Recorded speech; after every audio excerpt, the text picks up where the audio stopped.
High command ಅನುಮತಿ ಪಡೆದು cabinet ವಿಸ್ತರಣೆ ಮಾಡಲಾಗುತ್ತೆ ಅಂತ ತುಮಕೂರಿನಲ್ಲಿ ಡಾಕ್ಟರ್ ಜಿ ಪರಮೇಶ್ವರ್ ಅವರು ಹೇಳಿಕೆಯನ್ನು ಕೊಟ್ಟಿದ್ದಾರೆ. ಡಿಸಿಎಂ ಡಾಕ್ಟರ್ ಜಿ ಪರಮೇಶ್ವರ್ ಅವರು ಹೇಳಿರೋದು ಈ ರೀತಿಯಾಗಿ, ಹೈಕಮಾಂಡ್ ಅನುಮತಿ ಪಡೆದು ಕ್ಯಾಬಿನೆಟ್ ವಿಸ್ತರಣೆ ಮಾಡಬೇಕು. ಹೈಕಮಾಂಡ್ ನಾಯಕರ ಭೇಟಿಯಾಗೋದಕ್ಕೆ ಸಿಎಂ ಡಿ.ಕೆ. ಶಿವಕುಮಾರ್ ಅವರು, ಮಾಜಿ ಸಿಎಂ ಸಿದ್ದರಾಮಯ್ಯ ಅವರು, ಕೆಪಿಸಿ ಅಧ್ಯಕ್ಷರಾಗಿರುವಂಥ ಬಿ.ಕೆ. ಹರಿಪ್ರಸಾದ್ ಅವರು ದೆಹಲಿಗೆ ಹೋಗಿದ್ದರು. ಇವತ್ತು ಮಧ್ಯಾಹ್ನ ಅಥವಾ ಸಂಜೆ ನಿರ್ಧಾರ ಆಗುತ್ತೆ ಅಂತ ತುಮಕೂರಿನಲ್ಲಿ ಹೇಳಿದ್ದಾರೆ. ಮತ್ತೊಂದು ಸಚಿವ ಸ್ಥಾನ ಕೊಡಬೇಕು ತುಮಕೂರಿಗೆ ಅಂತ ಕೂಡ ಅವರು ಡಿಮ್ಯಾಂಡ್ ಇಟ್ಟಿದ್ದಾರೆ. ಈಗ ಹೋಗಿದ್ದಾರೆ ನಮ್ಮ ಮುಖ್ಯಮಂತ್ರಿಗಳು ಶಿವಕುಮಾರ್ ಅವರು ಮತ್ತು ಅಧ್ಯಕ್ಷರು ಹರಿಪ್ರಸಾದ್ ಅವರು, ಮಾಜಿ ಮುಖ್ಯಮಂತ್ರಿಗಳು ಸಿದ್ದರಾಮಯ್ಯನವರು ಎಲ್ಲರೂ ಹೋಗಿದ್ದಾರೆ.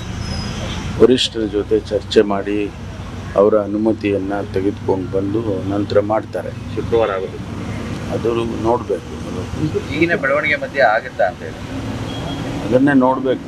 ಯಾವುದು ಯಾವ ರೀತಿ ಬೆಳವಣಿಗೆ ಆಗುತ್ತೆ ಅನ್ನೋದು ಭವಿಷ್ಯ ಮಧ್ಯಾಹ್ನ ಅಥವಾ ಸಂಜೆ ಗೊತ್ತಾಗುತ್ತೆ. ಈಗ ಹೋಗಿದ್ದಾರೆ ನಮ್ಮ ಮುಖ್ಯಮಂತ್ರಿಗಳು ಶಿವಕುಮಾರ್ ಅವರು ಮತ್ತು ಅಧ್ಯಕ್ಷರು ಹರಿಪ್ರಸಾದ್ ಅವರು, ಮಾಜಿ ಮುಖ್ಯಮಂತ್ರಿಗಳು ಸಿದ್ದರಾಮಯ್ಯನವರು ಎಲ್ಲರೂ ಹೋಗಿದ್ದಾರೆ. ವರಿಷ್ಠರ ಜೊತೆ ಚರ್ಚೆ ಮಾಡಿ ಅವರ ಅನುಮತಿಯನ್ನು ತೆಗೆದುಕೊಂಡು ಬಂದು ನಂತರ ಮಾಡ್ತಾರೆ. ಶುಕ್ರವಾರ ಆಗೋದು ಅದು ನೋಡಬೇಕು. ಈಗಿನ ಬೆಳವಣಿಗೆ ಮಧ್ಯೆ ಆಗುತ್ತಾ ಅಂತ ಹೇಳಿ ಅದನ್ನೇ ನೋಡಬೇಕು. ಯಾವುದು ಯಾವ ರೀತಿ ಬೆಳವಣಿಗೆ ಆಗುತ್ತೆ ಅನ್ನೋದು ಭವಿಷ್ಯ ಮಧ್ಯಾಹ್ನ ಅಥವಾ ಸಂಜೆ ಗೊತ್ತಾಗುತ್ತೆ. ಈಗ ಹೋಗಿದ್ದಾರೆ ನಮ್ಮ ಮುಖ್ಯಮಂತ್ರಿಗಳು ಶಿವಕುಮಾರ್ ಅವರು ಮತ್ತು ಅಧ್ಯಕ್ಷರು ಹರಿಪ್ರಸಾದ್ ಅವರು, ಮಾಜಿ ಮುಖ್ಯಮಂತ್ರಿಗಳು ಸಿದ್ದರಾಮಯ್ಯನವರು ಎಲ್ಲರೂ ಹೋಗಿದ್ದಾರೆ.